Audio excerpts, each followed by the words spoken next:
Começa agora a nova temporada do Sessão Cabine. A partir de hoje, sábado, a coluna semanal sobre cinema pernambucano, que era exibida no telejornal Pernambuco Hoje, assume um novo formato. Um programa semanal de meia hora todos os sábados para falar do mundo audiovisual do Estado. Um espaço para as novas produções feitas em Pernambuco e também para preservar a memória do que já foi feito pelos cineastas pernambucanos. Vamos exibir filmes, trailers, trechos de filmes e também produzir matérias sobre os sets de filmagem e sobre a política de fomento do audiovisual, além de conversar com realizadores consagrados e também dar espaço aos que estão chegando. O Sessão Cabine também vai fazer a cobertura dos principais festivais de cinema do Estado. Vamos nessa que o programa já está no ar. Em um ano, o Sessão Cabine, enquanto coluna do Pernambuco Hoje, começou como um espaço para dar dicas de filmes que estavam em cartaz nas salas de cinema do Estado.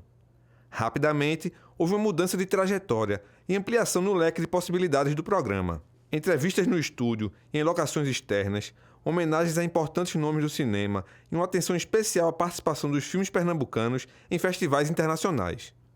Acompanhamos, por exemplo, toda a trajetória do filme Retratos Fantasmas, do diretor Kleber Mendonça Filho, desde a pré-estreia mundial no Festival de Cannes, na França, passando pela estreia no Recife, no Cinema do Parque, além de uma conversa exclusiva com o diretor Kleber Mendonça Filho. Mas eu não acho que esse filme é um documentário, ele é um filme um pouco estranho, que ele é um documentário de fantasia com ator e tem uns momentos meio...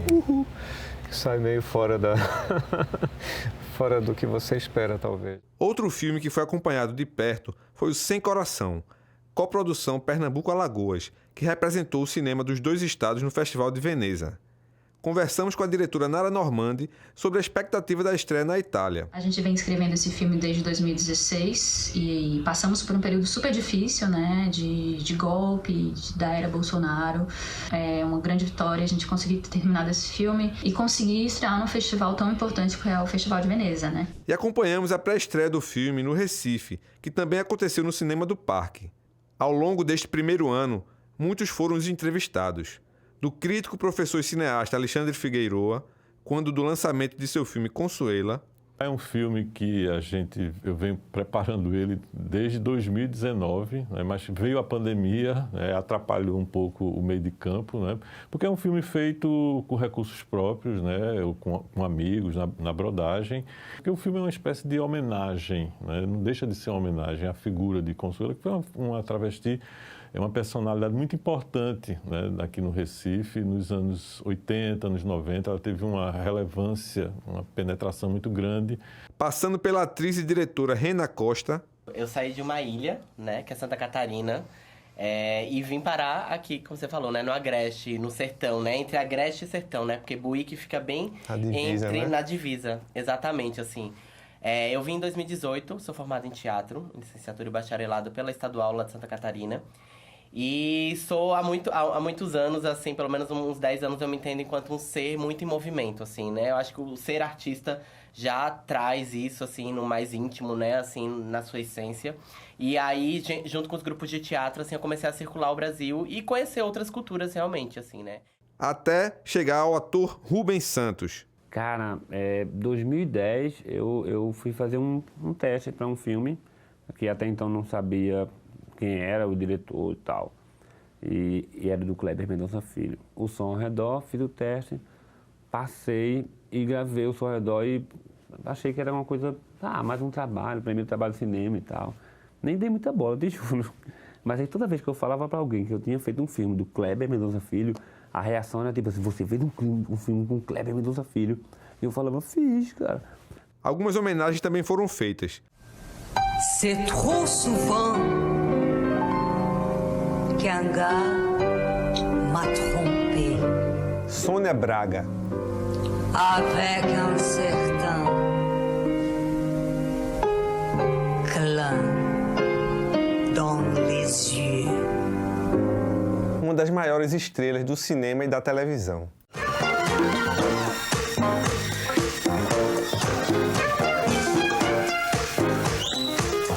Tudo é muito na vida da atriz.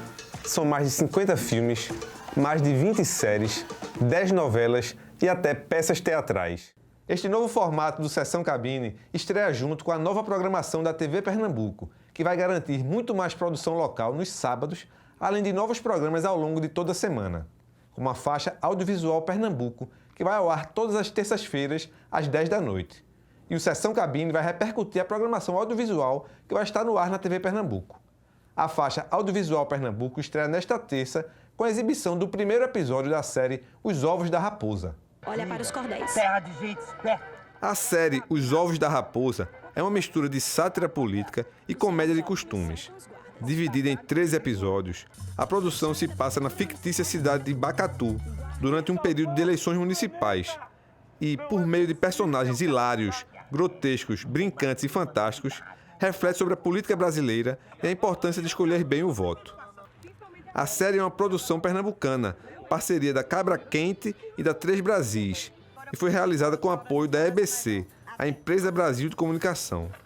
Os Ovos da Raposa conta com um elenco recheado de grandes atores. Nomes experientes como Cláudio Ferrário, Lívia Falcão, Marcela Cartacho se unem a jovens como Maiara Milani, Olga Ferrário, Jordano Castro e Pedro Wagner. Pode sentar, por favor. Como vai? Tudo bem, o senhor senta. Arquimedes, você fique também aqui na sala, certo? Pode se sentar aí. Como você sabe, a cidade de Bacatu se prepara para mais uma disputa eleitoral e eu já estou candidato à reeleição. Só que ninguém ganha uma eleição sozinho. A gente precisa se cercar de pessoas competentes, de pessoas bem preparadas. Eu estou aqui à sua disposição, senhor. Não, é só uma coisa. Senhor, não. Senhor, não? Excelência. Desculpe, desculpe, excelência. Desculpe, excelência. E no próximo bloco, a gente conversa com o diretor da série, Valdir Oliveira. O Sessão Cabine volta já.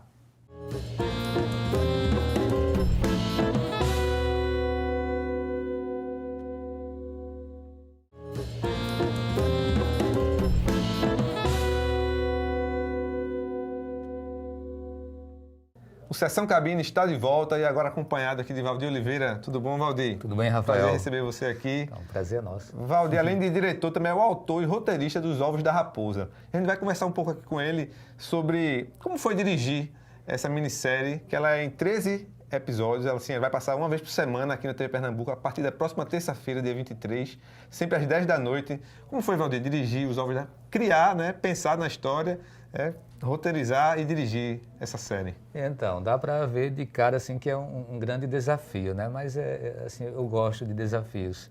É desafio porque você teria que construir uma história que ela fosse ao mesmo tempo crítica e que ela pudesse ter humor, né? Então, esse projeto ele foi submetido a um edital, né? A gente participou do edital do Prodave Ancine. E aí uma concorrência danada, né, no Brasil todo, mas as produtoras, a Cabra Quente e a Três Brasis, foram em busca e a gente conseguiu aprovar. Então, aprovar sinopses e um primeiro capítulo. Na verdade, antes disso, eu tinha o texto formatado para teatro. Uma peça de teatro que seria uma peça de 1h30. Imaginem que a gente teria que ter ali para essa série de televisão 13 episódios. 13 episódios contando a história. Então, assim, seria reescrever tudo, né? Reescrever. Eu aproveitei o mote principal da história e fui introduzindo outros personagens, criando os núcleos dramáticos, né? Os plots, né? Os ganchos todos que iam compondo essa narrativa, de tal forma que, de repente, nós tínhamos os 13 episódios prontos para cair em campo. E cair em campo dando a isso uma cara bem nordestina. Nordestina no sentido de que a gente estaria trabalhando com uma equipe local, tanto a equipe de técnicos quanto a equipe de artistas, atores, né? A autoria já era também, né? Já era também nordestina. Quando eu digo nordestina, mas não a nordestina caricaturada. A gente queria fugir desses estereótipos que costumam ser trabalhados para representar o povo nordestino, né? Nós não somos aquela caricatura, nós somos do jeito que nós falamos realmente. E eu acho que você acaba percebendo isso no produto que a gente pôde entregar, né? Ou seja, os atores, eles falam como nós realmente falamos. Não precisa, olha, fala assim para parecer um nordestino, não. Fala como falamos aqui no dia a dia. Mas você falou dos atores, né? É um elenco recheado de grandes atores muitos deles pernambucanos, alguns de outros estados, né? Cláudio Ferrário, Marcela Cartacho, também gente nova, gente mais ligada ao teatro, né? Lívia Falcão, gente mais ligada ao teatro também, Pedro Wagner, Giordano, do grupo Magilute. Como foi dirigir esse elenco tão estrelado assim?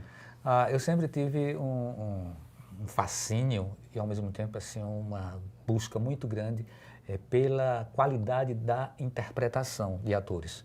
Porque a minha formação também, né, eu sou de formação ator, né, tenho meu DRT, tenho um curso de formação de ator, sim, já participei de alguns espetáculos, né, de teatro e também de televisão, e acho que não adianta você ter o melhor texto se ele é entregue de uma forma equivocada.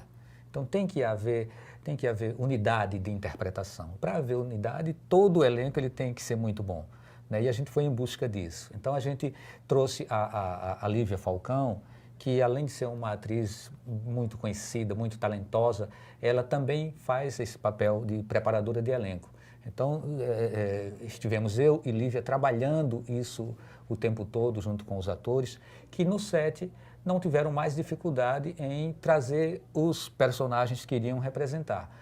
Nesse leque todo a gente saiu, bom, quem é que está dentro desse perfil para esse personagem? Aí foi quando entrou, vou citar algumas pessoas, né? Foi quando entrou o Giordano, que você falou, o Pedro Wagner, o Jorge de Paula, Maiara Milani, né? Que faz a protagonista da história. Aí vem Beta Ferral, que Roberto Vasconcelos, a gente tem Valmir Chagas, Véu Mangaba, né? A Marcélia Cartacho e a Sóia Lira são as atrizes que vieram da Paraíba para fazer. Isso. E quem é Marcélia Cartacho? Pô, Marcélia Cartacho é uma deusa, né, de Uma Hora da Estrela, premiada internacionalmente, premiada também em outros filmes que vieram depois aqui no Brasil, né, assim como Sóia participou do Central do Brasil. Os meninos, as crianças que participam, a gente fez seleção com esse grupo de atores e hoje, inclusive, tanto o Douglas, né, Michael Douglas, quanto a Lissa, né, já estão hoje, né, aí no mercado, né, trabalhando em séries para streaming, né, e participando de televisão, ou de programas de televisão de canal aberto. Né? Então, assim, a pegada era essa, né? Era abrir porta, era sedimentar um modelo de produção televisiva aqui no Nordeste. Uma coisa que, Rafael, eu venho perseguindo já há bastante tempo, né? Desde a década de 90 que a gente vem experimentando essas coisas, experimentando com a Globo. Com a cara, né, daqui, sem ser cara...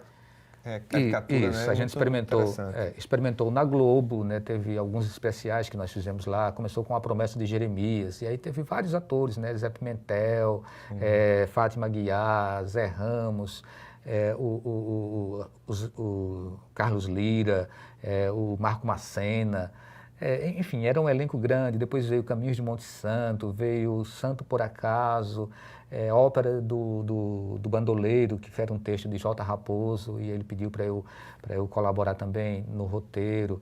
Aí depois vieram as séries na TV Jornal, Santo por Acaso, Cruzamentos Urbanos, curta feito Tocaia para Jacó, que foram exibidos para todo o Nordeste pelo SBT Nordeste, né, por todas as emissoras do SBT Nordeste. É assim, né? Uma construção. Então a gente está sempre perseguindo isso. Eu acho que os Ovos da Raposa... É a culminância, né? Toda essa trajetória, né? Essa busca. Eu tenho medo de dizer que é culminância, que dá a impressão de que está parando ali. Não, mas eu acho que é parte desse processo, né? E a gente quer que isso continue. Eu acho que a gente hoje tem essa possibilidade de uma forma mais concreta, mais real, através dos editais que incentivam a produção audiovisual para televisão. E para VOD, né, que são os canais que entregam por demanda, né? Então, assim, hoje o mercado é outro. A tecnologia que antes era tão complicada de se ter... E cara, né? E cara, né, que era uma coisa exclusiva mais, né, do eixo Rio-São Paulo ou das produtoras de publicidade. Para fazer cinema a gente ralava para poder conseguir fazer um filme. Era um custo muito alto porque você não dispunha da tecnologia, né, dos equipamentos todos, né? Então ficava muito difícil. Hoje não, hoje isso não é mais empecilho. Com equipamentos menores, hoje você já consegue obter resultados muito bons e levar para uma tela grande, né, assim como você leva para a televisão. Então, assim, eu penso que esse mercado ele está num momento muito bom, mas a gente ainda falta ganhar os patrocinadores da iniciativa privada. Principalmente nós daqui do Nordeste temos ainda uma carência muito grande nesse sentido. E além dos editais governamentais, né, digamos assim, que é importante ter, tem que se manter, mas é bom ter por fora ainda, né? Exatamente. Sem esses editais, nada estaria acontecendo. Então, a política pública, né, que possibilita o edital, é ela que tem feito com que a gente possa estar se vendo na televisão e possa estar se vendo no cinema.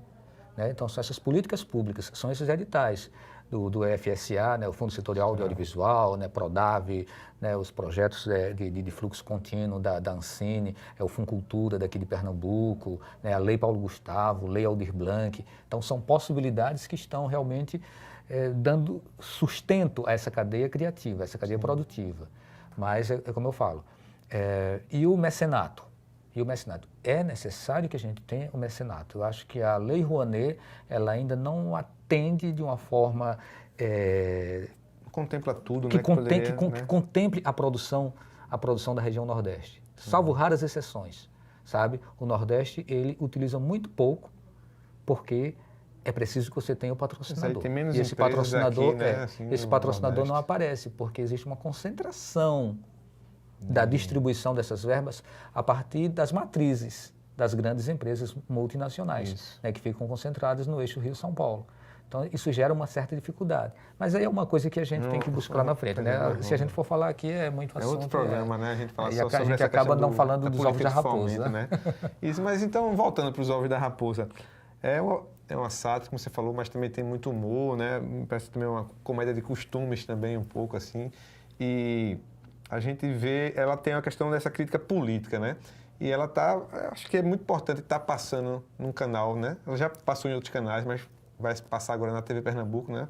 Um canal de comunicação pública. Acho que é muito importante a TV Pernambuco exibir, porque para cumprir esse papel mesmo de formação cidadã, que apesar de toda a sátira, todo o humor, tem uma questão bem educativa mesmo na série, né? Que é essa questão de quase que, veja, a importância que é votar, né? Vote na pessoa certa.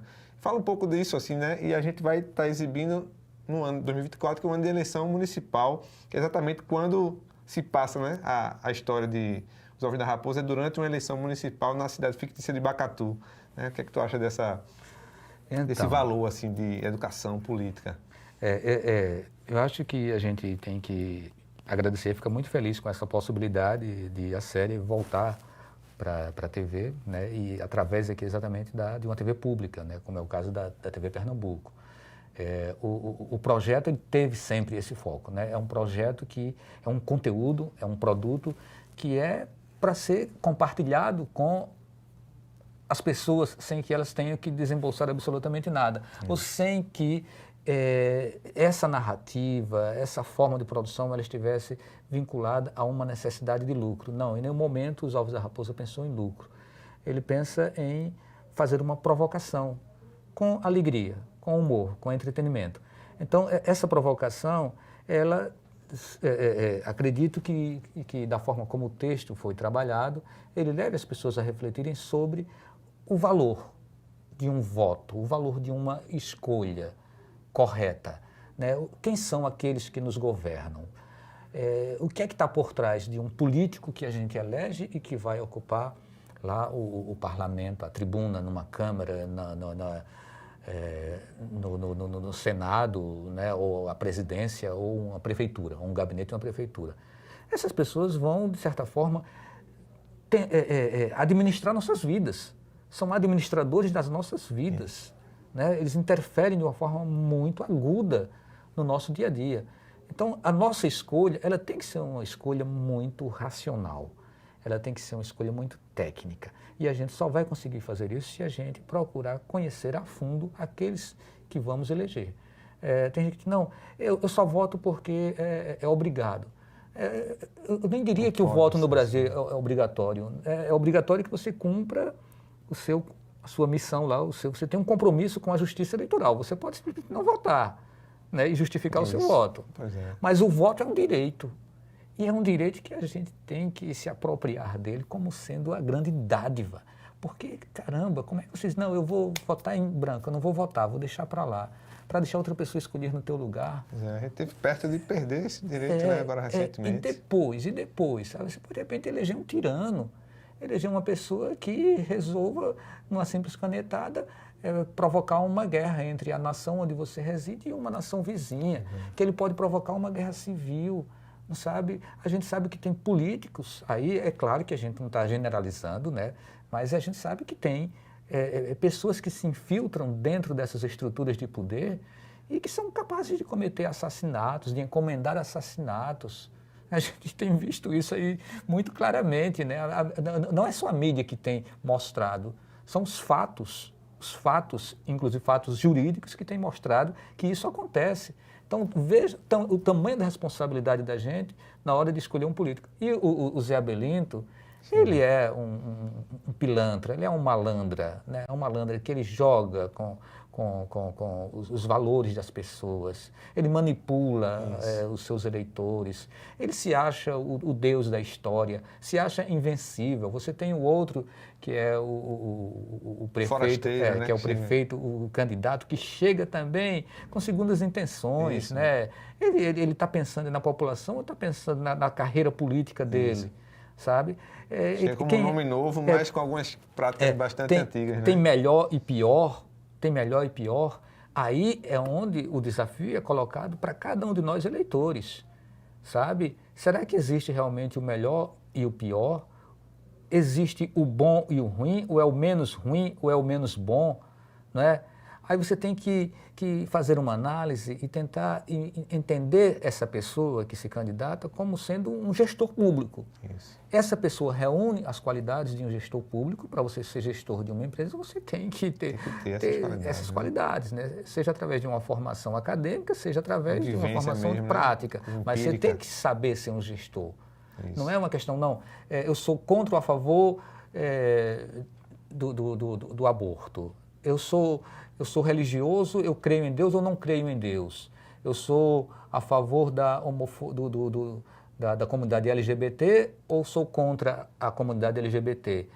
Não são essas as questões que vão nortear uma gestão de um país, de uma cidade, de um estado. São outras questões. Então, a gente tem que observar até que ponto existe a competência desse gestor para dar conta desse recado. Se uma empresa, é como uma empresa, né? Se uma empresa não tiver uma boa administração, ela vai à falência.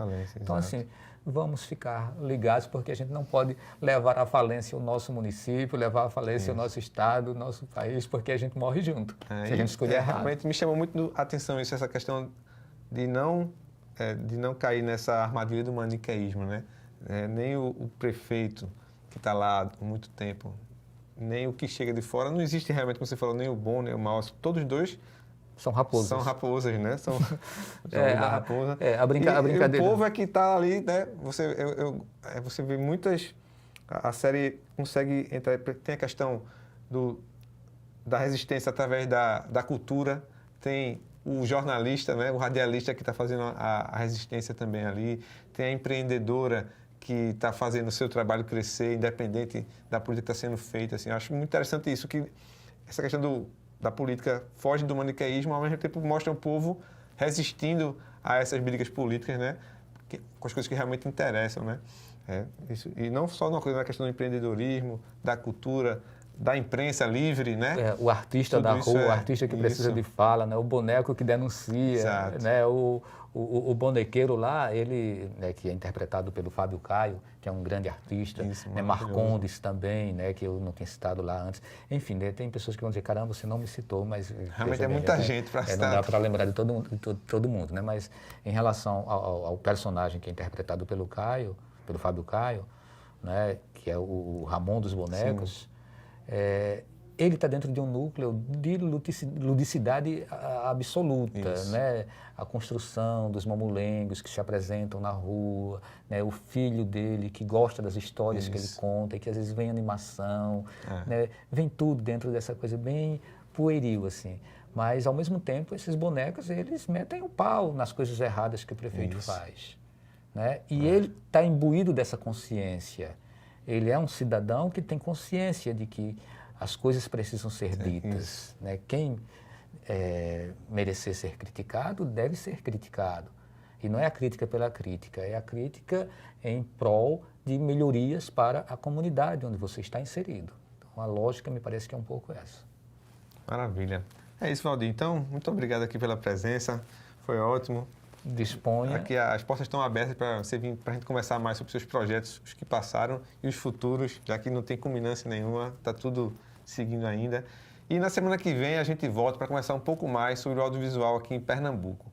E assim, eu falo para vocês, a partir de terça-feira, 23, 10 da noite, não perca Os Ovos da Raposa, vale muito a pena assistir. A gente vai terminar o programa assistindo um trechinho da série, né, do primeiro episódio da série, mas é só um comecinho, só para dar aquela vontade. Quem quiser assistir tudo, a partir de terça-feira, 10 da noite. Até lá. Qualquer cidade do mundo existe em algum lugar. Olhando bem direitinho no mapa, você também vai encontrar as terras de Bacatu, que tá de Peracuá.